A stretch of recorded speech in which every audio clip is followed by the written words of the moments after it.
34 கோடி ரூபாய் மதிப்பீட்டில் ஐஸ்கிரீம் உற்பத்தி கூடம் பாண்லே நிறுவனத்தில் முதல்வர் துவக்கி வைப்பு.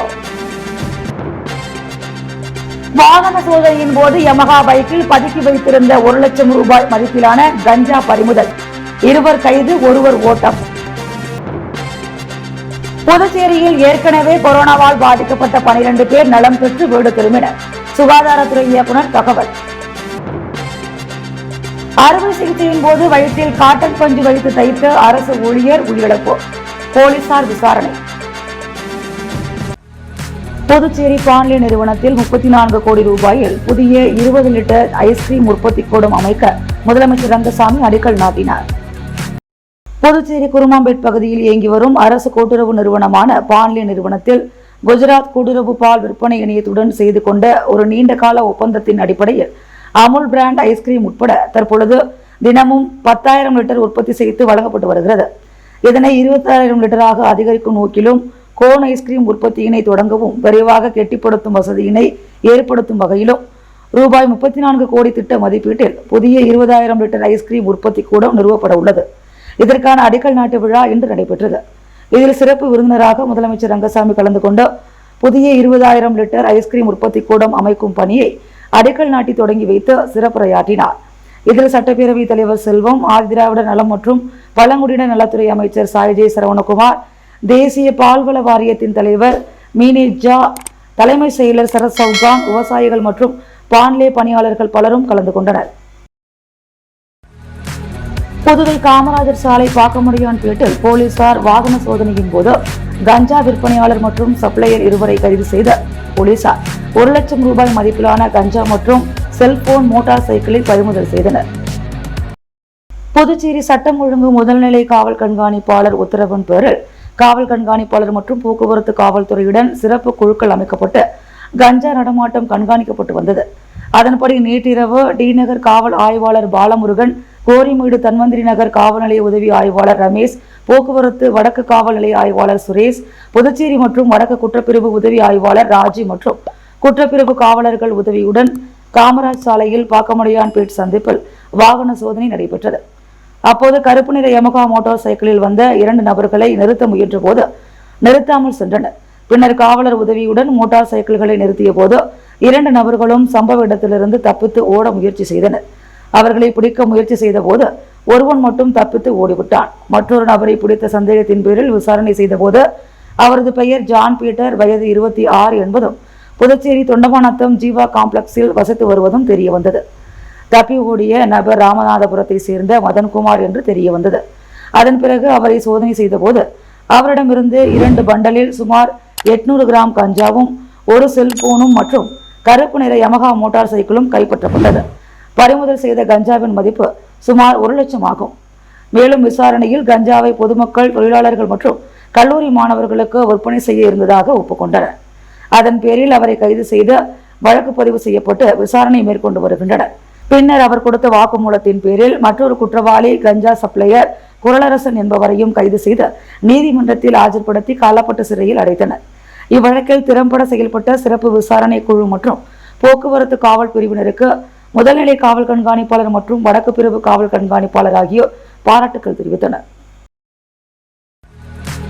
கடந்த 3 நாட்களாய் புதுச்சேரியில் கொரோனா பாதிப்பு இல்லை எனவும் கொரோனா குறித்து பொதுமக்களுக்கு அச்சம் வேண்டாம் என்றும் சுகாதாரத்துறை இயக்குநர் ரவிச்சந்திரன் தெரிவித்துள்ளார். புதுச்சேரியில் சுகாதாரத்துறை சார்பில் டெங்கு விழிப்புணர்வு நிகழ்ச்சி இன்று நடத்தப்பட்டது. பொதுவெளியில் வீசப்படும் பொருட்களால் தண்ணீர் தேங்கும் வாய்ப்பு உள்ளது. அதில் நோய் பரப்பும் ஈடிஎஸ் கொசுக்கள் அதிகமாக உற்பத்தியாகிறது. இதனால் டெங்கு ஒழிப்பு நடவடிக்கை விழிப்புணர்வு நிகழ்ச்சி இன்று நடத்தப்பட்டது. சுகாதார உதவியாளர்கள், ஆய்வாளர்கள், தொழில்நுட்ப உதவியாளர்கள் மற்றும் ஆஷா பணியாளர்கள் பங்கு பெற்ற விழிப்புணர்வு 2 சக்கர வாகன பேரணியை கடற்கரை சாலையில் சுகாதாரத்துறை இயக்குநர் ரவிச்சந்திரன் துவக்கி வைத்தார். பின்னர் செய்தியாளர்களை சந்தித்த அவர், கடந்த ஆண்டை விட டெங்கு நோய் பாதிப்பு புதுச்சேரியில் 20% குறைந்துள்ளது. டெங்கு நோயால் கடந்த ஆண்டு ஒருவர் கூட இறக்கவில்லை என்றார். புதுச்சேரியில் ஏற்கனவே கொரோனாவால் பாதிக்கப்பட்ட 12 பேர் நலம் பெற்று வீடு திரும்பிவிட்டனர். அதனால் புதுச்சேரியில் கொரோனா அச்சம் வேண்டாம், போதிய முன்னெச்சரிக்கை எடுக்கப்பட்டுள்ளது, முகக்கவசம் அணிய அவசியமில்லை என தெரிவித்தார். புதுச்சேரியில் கணையத்தில் உள்ள கட்டியை அகற்றும் போது வயிற்றில் பஞ்சு வைத்து தைத்ததாக கூறப்பட்ட அரசு ஊழியர் அருள்ராஜ் திடீரென உயிரிழந்தார். கோரிமேடு காமராஜ் நகரை சேர்ந்தவர் அருள்ராஜ். இவர் புதுச்சேரி குடிமைப்பொருள் வழங்கல் துறையில் யுடிசியாக பணிபுரிந்தார். இவருக்கு கடந்த மாதம் உடல்நிலை சரியில்லை என கூறி நெல்லித்தோப்பு பகுதியில் உள்ள தனியார் மருத்துவமனையில் சிகிச்சை பெற்றார். அப்போது அவருக்கு கணையத்தில் கட்டி இருப்பதாக கூறி அறுவை சிகிச்சை செய்துள்ளனர். அறுவை சிகிச்சையின் போது அருள்ராஜ் வயிற்றில் காட்டன் பஞ்சு வைத்து தைத்துள்ளனர். கடந்த சில நாட்களுக்கு முன் அருள்ராஜ் மீண்டும் உடல்நிலை பாதிக்கப்பட்டு கோரிமேடு மருத்துவமனைக்கு சென்றார். அப்போது அருள்ராஜுக்கு கணையத்தில் புற்றுநோய் இருப்பதாக கூறி அவருக்கு ஸ்கேன் செய்துள்ளனர். அப்போது அருள்ராஜ் வயிற்றில் காட்டன் பஞ்சு இருந்தது கண்டுபிடிக்கப்பட்டு அதனை அறுவை சிகிச்சையின் மூலம் கோரிமேடு மருத்துவமனையில் அகற்றியுள்ளனர். இந்நிலையில் நேற்று மாலை அருள்ராஜ் இறந்துவிட்டார். புகாரின் பேரில் கோரிமேடு போலீசார் விசாரித்து வருகின்றனர். தேங்காய் திட்ட தமிழ்கனல் ராமகிருஷ்ணன் அரசு உயர்நிலைப்பள்ளி மாணவர்களுக்கு இலவச மிதிவண்டியை சட்டமன்ற உறுப்பினர் பாஸ்கர் வழங்கினார். அரசு பள்ளி மாணவர்களுக்கு இலவச மிதிவண்டி புதுச்சேரி அரசு பிற்படுத்தப்பட்டோர் மற்றும் சிறுபான்மையினர் நலத்துறை மூலம் அரியாங்குப்பம் தொகுதி தேங்காய் திட்டு தமிழ்கனல் ராமகிருஷ்ணன் அரசு உயர்நிலைப் பள்ளியில் 9ஆம் வகுப்பு பயிலும் மாணவ மாணவிகள் 12 பேருக்கு இலவச மிதிவண்டி வழங்கும் நிகழ்ச்சி இன்று நடைபெற்றது. இதில் தொகுதி சட்டமன்ற உறுப்பினர் பாஸ்கர் என்கின்ற தட்சிணாமூர்த்தி கலந்து கொண்டு மாணவ மாணவியர்களுக்கு இலவச மிதிவண்டிகளை வழங்கினார். இந்நிகழ்ச்சியில் இப்பள்ளியில் பயிலும் மாணவர்கள் விளையாடுவதற்கான விளையாட்டு மைதானம் அமைத்து தரக்கோரி மாணவர்கள் மற்றும் பெற்றோர்கள் சார்பில் சட்டமன்ற உறுப்பினரிடம் கோரிக்கை மனு வழங்கப்பட்டது. நிகழ்ச்சியில் தலைமை ஆசிரியர்கள் நிலை 1 பாரி, நிலை 2 குணசேகரன் மற்றும் ஆசிரியர்கள், என்ஆர் காங்கிரஸ் கட்சி நிர்வாகிகள், ஊர் பொதுமக்கள் பலர் உடனிருந்தனர். தவளக்குப்பம் பகுதியில் இந்திய ராணுவம் நடத்திய ஆபரேஷன் சிந்து வெற்றியை போற்றும் வகையில் நடைபெற்ற தேசிய கொடி பேரணியில் 800க்கும் மேற்பட்டோர் கலந்து கொண்டனர். தீவிரவாதத்திற்கு எதிரான இந்திய ராணுவம் நடத்திய ஆபரேஷன் சிந்து வெற்றியை போற்றும் வகையில் புதுச்சேரி மாநிலம் மணவெளி சட்டமன்ற தொகுதி சார்பில் சட்டப்பேரவைத் தலைவர் ஏம்பலம் செல்வம் தலைமையில் தவளக்குப்பம் 4 முனை சந்திப்பிலிருந்து நோனாங்குப்பம் திருவள்ளுவர் சிலை வரை தேசிய கொடி ஏந்திய வெற்றி பேரணி நடைபெற்றது.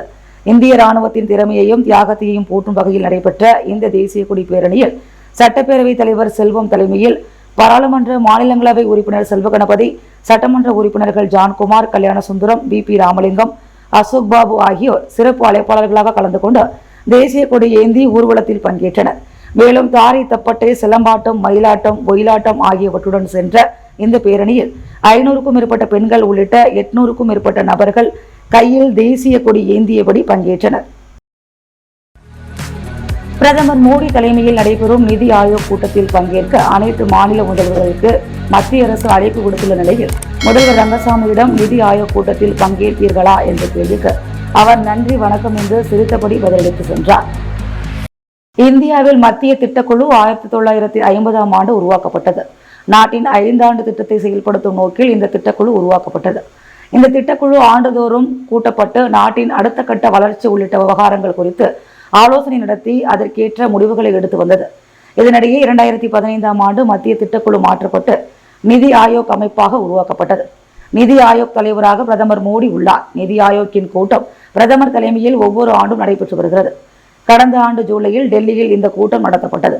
ஆனால் மத்திய பட்ஜெட்டில் ஆந்திரா, பீகார் ஆகிய மாநிலங்களை தவிர வேறு மாநிலங்களுக்கு நிதி ஒதுக்கவில்லை என்று குற்றம் சாட்டி தமிழக முதலமைச்சர் மு க ஸ்டாலின் மற்றும் கர்நாடகா, தெலுங்கானா, இமாச்சல பிரதேசம், கேரளா, பஞ்சாப் ஆகிய மாநிலங்கள், டெல்லி, புதுச்சேரி யூனியன் பிரதேசங்களின் முதல் மந்திரிகள் அந்த நிதி ஆயோக் கூட்டத்தில் பங்கேற்கவில்லை.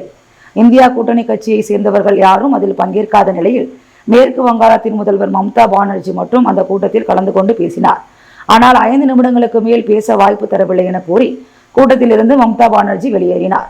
இந்நிலையில் நடப்பு நிதியாண்டிற்கான நிதி ஆயோக் கூட்டம் தலைநகர் டெல்லியில் 24ஆம் தேதி நடைபெற உள்ளது. பிரதமர் மோடி தலைமையில் நடைபெறும் நிதி ஆயோக் கூட்டத்தில் பங்கேற்க அனைத்து மாநில முதல்வர்களுக்கு மத்திய அரசு அழைப்பு விடுத்துள்ளது. இந்த நிலையில் இந்த நிதி ஆயோக் கூட்டத்தில் பங்கேற்பீர்களா என்று புதுச்சேரி முதலமைச்சர் ரங்கசாமியிடம் கேள்வி எழுப்பப்பட்டது. அப்போது அவர் நன்றி வணக்கம் என்று சிரித்தபடி பதிலளித்துவிட்டு எழுந்து சென்றார். மேலும் அவர் கூறுகையில் 2 கிலோ கோதுமை மிக விரைவில் அனைத்து மக்களுக்கும் வழங்கப்பட உள்ளது. அரிசி தற்பொழுது வழங்கப்பட்டு வருகிறது. தொடர்ந்து வழங்குவதற்கு கவர்னரிடம் கோப்பு அனுப்பப்பட்டுள்ளது. மிக விரைவில் இந்த கோப்பு கையெழுத்து ஆகிவிடும். அதனைத் தொடர்ந்து அரிசி வழங்கப்படும் என்று அவர் கூறினார். டெல்லி போலீஸ் அதிகாரி என கூறி பெண்ணிடம் 1,53,000 ரூபாய் மோசடி செய்த நபர் குறித்து சைபர் கிரைம் போலீசார் விசாரித்து வருகின்றனர். கருவடிக்குப்பத்தைச் சேர்ந்த பெண் ஒருவரை தொடர்பு கொண்ட மர்ம நபர் டெல்லி போலீஸ் அதிகாரி பேசுவதாகவும் உங்கள் பெயரில் பண மோசடி நடந்துள்ளது தொடர்பாக சைபர் கிரைமில் வழக்கு பதிவு செய்துள்ளது. வழக்கிலிருந்து விடுவிக்க பணம் அனுப்ப கூறியுள்ளார். அதனை நம்பி அந்த பெண் 1,53,000 ரூபாய் அனுப்பி ஏமாந்துள்ளார். பாகூரை சேர்ந்த ஆண் நபரை தொடர்பு கொண்ட மர்ம நபர் வங்கி அதிகாரி பேசுவதாகவும் முத்ரா கடனுதவி திட்டத்தில் குறைந்த வட்டியில் ரூபாய் 2 லட்சம் வரை கடன் தருவதாகவும் அதற்கு செயலாக்க கட்டணம் செலுத்த கூறினார். அதனை நம்பி மர்ம நபர் கூறிய வங்கி கணக்கில் ரூபாய் 48,500 அனுப்பி ஏமாந்துள்ளார். வீராம்பட்டினத்தைச் சேர்ந்த பெண் ஒருவர் ஹோட்டலில் அறைக்கு முன்பதிவு செய்ய ஆன்லைனில் கிடைத்த மொபைல் எண்ணில் பேசினார். எதிர்மனையில் பேசிய மர்ம நபர் அறை முன்பதிவு செய்ய பணம் செலுத்த கூறினார். இதையடுத்து அப்பெண் 20,400 ரூபாய் செலுத்தி ஏமாந்துள்ளார். இதேபோல் புதுச்சேரி பெண் ஒருவர் 20,000, ஆண் நபர் 60,317, மற்றொரு பெண் 33,000 என 6 பேர் 3,35,317 ரூபாய் இழந்துள்ளனர். இதுகுறித்த புகாரின் பேரில் சைபர் கிரைம் போலீசார் வழக்கு பதிந்து விசாரித்து வருகின்றனர். பெரியபாளையத்தம்மன் ஆலய கும்பாபிஷேக விழாவையொட்டி இன்று நடைபெற்ற பந்தல்கால் நடும் விழாவில் சட்டமன்ற உறுப்பினர் நேரு கலந்து கொண்டு சுவாமியை வழிபட்டார். புதுச்சேரி உருளையன்பேட்டை தொகுதிக்குட்பட்ட அண்ணா சாலை பகுதியில் அமைந்துள்ள அருள்மிகு ஸ்ரீ பெரியபாளையத்தம்மன் திருக்கோவிலில் கும்பாபிஷேக விழா வருகின்ற 8/6/2025 ஞாயிற்றுக்கிழமை அன்று வெகு சிறப்பாக நடைபெற உள்ளது. விழாவிற்காக பந்தக்கால் முகூர்த்த விழா, யாகசாலை பந்தல் அமைப்பதற்கான கால் நடும் விழா இன்று நடைபெற்றது. விழாவில் உருளையன்பேட்டை தொகுதி சட்டமன்ற உறுப்பினரும் புதுச்சேரி மாநில மனிதநேய மக்கள் சேவை இயக்க நிறுவன தலைவருமான நேரு முன்னிலை வகித்தார். இந்நிகழ்ச்சியில் திருக்கோவில் நிர்வாகிகள், கமிட்டி உறுப்பினர்கள் மற்றும் அப்பகுதியைச் சேர்ந்த ஊர் முக்கியஸ்தர்கள், மேலும் உருளையன்பேட்டை தொகுதியைச் சேர்ந்த மனிதநேய மக்கள் சேவை இயக்கத்தைச் சேர்ந்த பிரமுகர்கள் பலர் உடனிருந்தனர். சபரிராயலு நாயக்கர் அரசு பெண்கள் உயர்நிலைப் பள்ளியில் 9ஆம் வகுப்பு முடித்து 10ஆம் வகுப்பு பயில இருக்கும் மாணவிகளுக்கு புதுச்சேரி அரசு கல்வித்துறை மூலம் வழங்கப்படும் விலையில்லா மிதிவண்டியினை உருளையன்பேட்டை பகுதி சட்டமன்ற உறுப்பினர் நேரு வழங்கினார். புதுச்சேரி உருளையன்பேட்டை தொகுதிக்குட்பட்ட சபரிராயலு நாயக்கர் அரசு பெண்கள் உயர்நிலைப் பள்ளியில் 9ஆம் வகுப்பு முடித்து 10ஆம் வகுப்பு பயில இருக்கும் மாணவிகளுக்கு புதுச்சேரி அரசு கல்வித்துறை மூலம் வழங்கப்படும் விலையில்லா மிதிவண்டியினை இன்று உருளையன்பேட்டை தொகுதி சட்டமன்ற உறுப்பினரும் புதுச்சேரி மாநில மனிதநேய மக்கள் சேவை இயக்க நிறுவன தலைவருமான நேரு என்கின்ற குப்புசாமி மாணவிகளுக்கு வழங்கினார். மேலும் மிதிவண்டிகள் வழங்கும் நிகழ்ச்சியின் போது பள்ளி தலைமை ஆசிரியர் நிலை 1 தமிழரசி, தலைமை ஆசிரியர் நிலை கீதா மற்றும் பள்ளி ஆசிரியர்கள், மேலும் அப்பகுதியைச் சேர்ந்த மனிதநேய மக்கள் சேவை இயக்க பிரமுகர்கள் பலர் உடனிருந்தனர். முத்து கோல்ட் ஹவுஸ் வழங்கும் தங்கம் மற்றும் வெள்ளி விலை நிலவரம். தங்கம் 1 கிராம் 8,940 ரூபாய், வெள்ளி 1 கிராம் 108 ரூபாய். 34 கோடி ரூபாய் மதிப்பீட்டில் ஐஸ்கிரீம் உற்பத்தி கூடம் பான்லே நிறுவனத்தில் முதல்வர் துவக்கி வைப்பார். வாகன சோதனையின் போது யமகா பைக்கில் பதுக்கி வைத்திருந்த 1 லட்சம் ரூபாய் மதிப்பிலான கஞ்சா பறிமுதல், 2 கைது, 1 ஓட்டம். புதுச்சேரியில் ஏற்கனவே கொரோனாவால் பாதிக்கப்பட்ட 12 பேர் நலம் பெற்று வீடு திரும்பினர். சுகாதாரத்துறை இயக்குனர் தகவல். அறுவை சிகிச்சையின் போது வயிற்றில் காட்டன் பஞ்சு வைத்து தைத்த அரசு ஊழியர் உயிரிழப்பு, போலீசார் விசாரணை. தற்போது ரேஷன் கடைகளில் வழங்கப்பட்டு வரும் அரிசியை தொடர்ந்து வழங்க கவர்னருக்கு கோப்பு, முதல்வர் ரங்கசாமி தகவல். போலீஸ் அதிகாரி போல் பேசி பெண்ணிடம் 1,53,000 மோசடி, சைபர் கிரைம் விசாரணை.